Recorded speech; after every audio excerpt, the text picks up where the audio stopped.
রাত বাড়লে long drive, শুনশান ধারায় মুখোমুখি বসার দিন আজ অতীত। একসঙ্গে পছন্দের মেনু বেছে নেওয়া হয় না আর।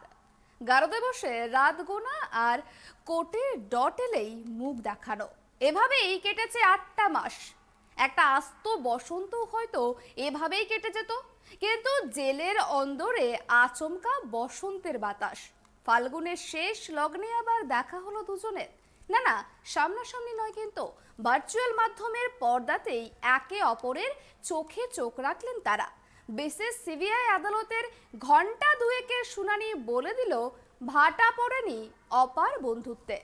কোর্টরুমে যখন যুক্তিতে শান দিচ্ছেন আইনজীবীরা, সওয়াল জবাবে বাড়ছে উত্তাপ, তখন একে অপরের মগ্ন রইলেন পার্থ চট্টোপাধ্যায় ও অর্পিতা মুখোপাধ্যায়।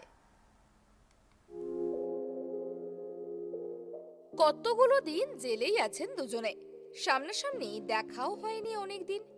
তাই ভার্চুয়াল স্ক্রিনে একে অপরকে দেখে কি হার্টবিট বেড়ে গিয়েছিল পার্থ চট্টোপাধ্যায় এবং অর্পিতা মুখোপাধ্যায়ের।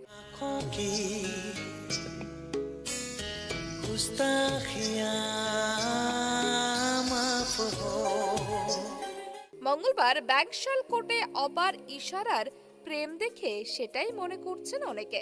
মঙ্গলবার অর্পিতাকে দেখে স্ক্রিনের ওপার থেকে লাভ সাইন দেখান রাজ্যের প্রাক্তন শিক্ষামন্ত্রী। আবার ঠোঁটের দিকে তাকিয়ে বিশেষ ইশারা করেন অর্পিতা, যা দেখে অনেকের টিপ্পনী, সত্যি প্রেম তো নির্বাকী। নিয়োগ দুর্নীতি মামলায় ব্যাংশাল কোর্টে মঙ্গলবার শুনানি হয় পার্থ চট্টোপাধ্যায় ও অর্পিতার। শুনানির সময় আদালতের স্ক্রিনে পার্থ এবং অর্পিতার মুখ ভেসে ওঠে। প্রথম দৃষ্টিতেই একে অপরকে দেখে মুচকি হাসি হাসেন। নিয়মিত অডিও বন্ধ থাকলেও পার্থ এবং অর্পিতার মনের কথা যেন প্রেসিডেন্সি সংশোধনাগার এবং আলিপুর মহিলা সংশোধনাগারের ব্যবধান ঘুচিয়ে দেয়। ইশারায় ইশারায় দুজনের প্রেমালাপ চলতে থাকে। তাদের দেখে মনে হচ্ছিল পার্থ এবং অর্পিতা যেন কলেজ পড়ুয়া। অর্পিতা খেয়েছে কিনা তার ইশারায় জানতে চান পার্থ।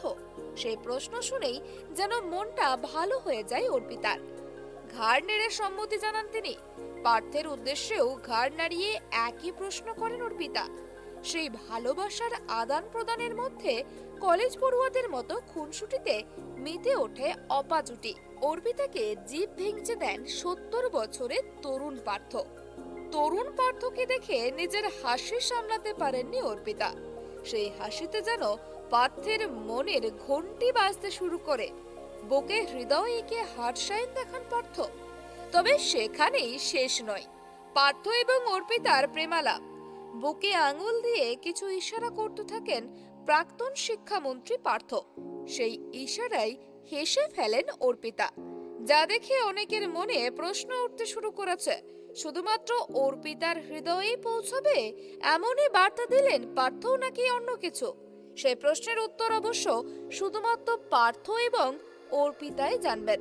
চুপি চুপি মনের মধ্যে কিছু চলছে কিনা তারাই তো বলতে পারবেন। তবে আদালতে অনেকেই টিপ্পনি কাটেন ওদের দেখে যে বসন্তের ছোঁয়া লেগেছে। সেই বসন্তের রাঙা রঙেই আবার কিছুটা মান অভিমান পর্বও ধরা পড়ে তাদের। আদালতের শুনানির শেষ লগ্নে ঠোঁটে হাত দিয়ে বিশেষ ইঙ্গিত করেন অর্পিতা। তাতে যেন কিছুটা রেগে যান পার্থ। মাথার কাছে হাত দিয়ে কিছু একটা ইশারা করেন। ভাবখানা যেন ছিল হচ্ছেটা কি এখানে, যা দেখে অনেকের প্রশ্ন, তাহলে কি বাকিটা ব্যক্তিগত রাখতে বললেন Partha? Bureau report, tribe TV.